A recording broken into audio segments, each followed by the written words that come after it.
Alors bonjour, bonjour chers amis, bonjour Congolais.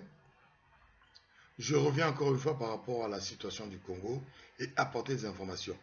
Ce matin, tout le monde a constaté le départ de la Grande-Bretagne, en tout cas du Royaume-Uni, c'est-à-dire la Grande-Bretagne, Écosse, Angleterre, Pays de Galles, plus Irlande du Nord, de l'Union européenne.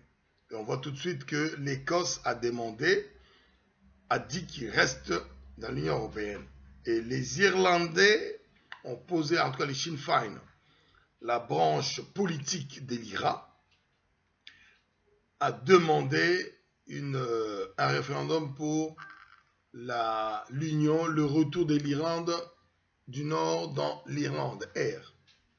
Voilà. Donc ça me fait revenir aussi sur la situation du Congo. Vous avez vu, chers amis, le 18 juin 2016, la coalition de la vraie opposition congolaise s'est réunie pour montrer à la communauté internationale que la mascarade qui a eu lieu à Jean-Val ne vaut pas la peine et qu'aujourd'hui les Congolais sont résolus à un changement radical dans le pays pour justement reprendre les rênes du pays avec tous nos partenaires, tous nos amis, tout ce que nous voudrons. À partir de ce moment-là, la forfaiture qu'a été Jean-Val doit être comprise comme elle est. Ce sont des gens qui ont mangé à tous les râteliers, ce sont des gens qui ont été à tous les gouvernements, à tous les changements politiques qu'il y a eu au Congo et qui n'ont rien apporté, rien du tout. Lorsqu'on nous parle de 7 sages, on nous parle de beaucoup de choses concernant cette... Une seule chose nous importe. Ces gens ne veulent pas de la liberté. Ces gens ont été financés par Kabila, par le système en place, pour parler du fameux dialogue dont nous ne voulons pas. Ils n'ont même pas été clairs pour parler de ce dialogue-là. Mais nous disons, la coalition de l'opposition, des mouvements politiques qu'il y a en Europe, des mouvements de résistance qui sont en Europe, créés le 18 juin, dit non à ce dialogue. Et nous avons des propositions que vous verrez bientôt. Alors, quid de l'article 64? C'est pas, en faisant cette coalition, on n'a pas dit que nous ne voulons plus de l'article 64. Mais notre analyse politico-stratégique est claire. Et là, c'est moi, Djunga Podiampolo Benedjunga qui vous dit. C'est-à-dire, on voit beaucoup de réactions, de comparaisons avec des pays qui n'ont rien à voir avec le Congo. Article 64, oui. Oui, mais quelle est la position géostratégique du Congo? Le Congo n'est pas le Burkina Faso. Le Congo n'est pas la Tunisie. Le Congo n'est pas l'Égypte. Je pense que c'est 3 pays-là pour comparer. Parce qu'il faut avoir des analyses complètes.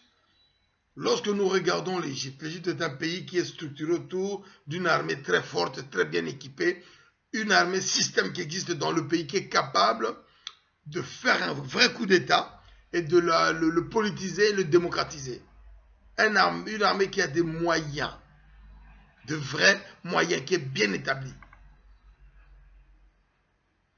On ne peut pas comparer l'Égypte au Congo. Et la position géostratégique de l'Égypte est centrale dans le monde arabe. C'est le pays qui est en face d'Israël. C'est le pays qui a fait des accords politiques très très forts et très contestés dans le monde arabe à l'époque avec Israël. Et donc pour l'équilibre géostratégique mondial, il est au centre. Donc la fameuse communauté internationale ne viendrait pas intervenir pour justement casser cette dynamique-là.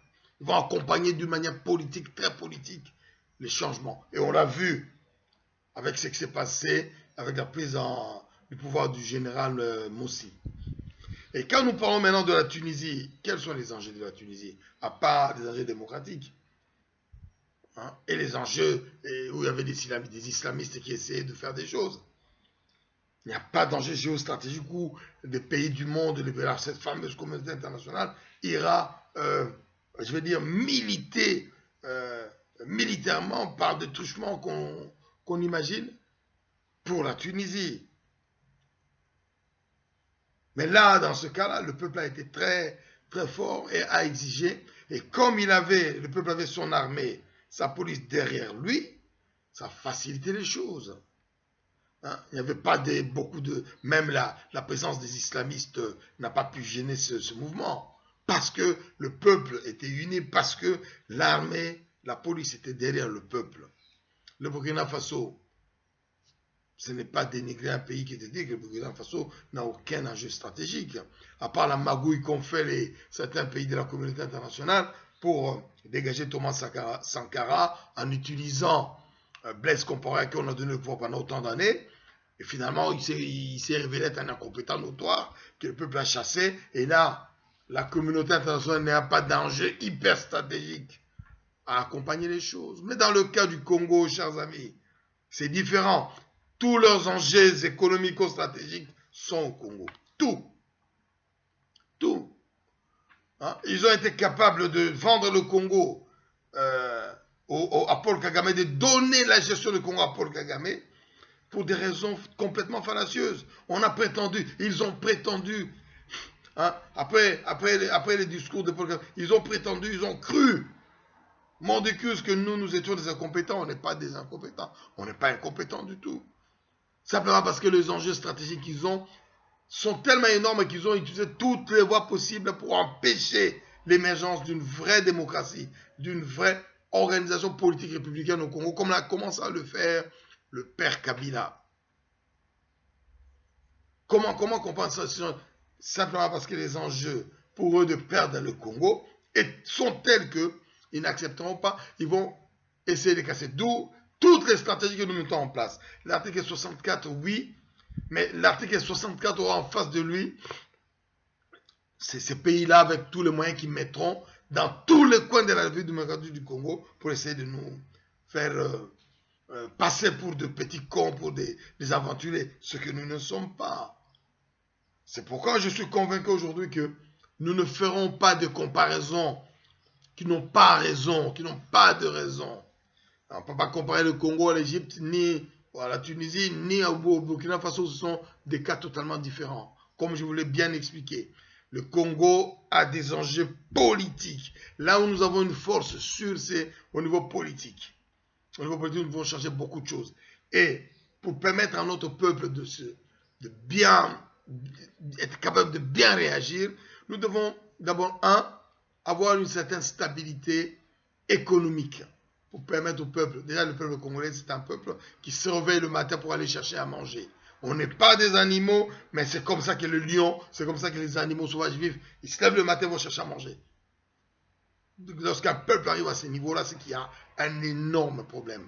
Et nous devons résoudre ces problèmes-là par tous les moyens. Et les moyens que j'estime aujourd'hui être un moyen efficace, c'est ce moyen qui nous permet au niveau politique d'apporter les solutions. Parce que nous sommes capables. Si demain, vu les compétences, je vous confirme mes amis, Kabila va partir bientôt, on prédit qu'il y aura un vide. Il n'y aura pas de vide, simplement parce que les Congolais ont toutes les compétences suffisantes. Toutes les compétences. Moi, je parle au nom de mon parti, le Unité nationale intégrité du Congo. Nous sommes avec le docteur Georges Aloula. Nous sommes résolus à apporter toutes les compétences nécessaires parce que nous avons été capables de les organiser, de les mettre en mouvement.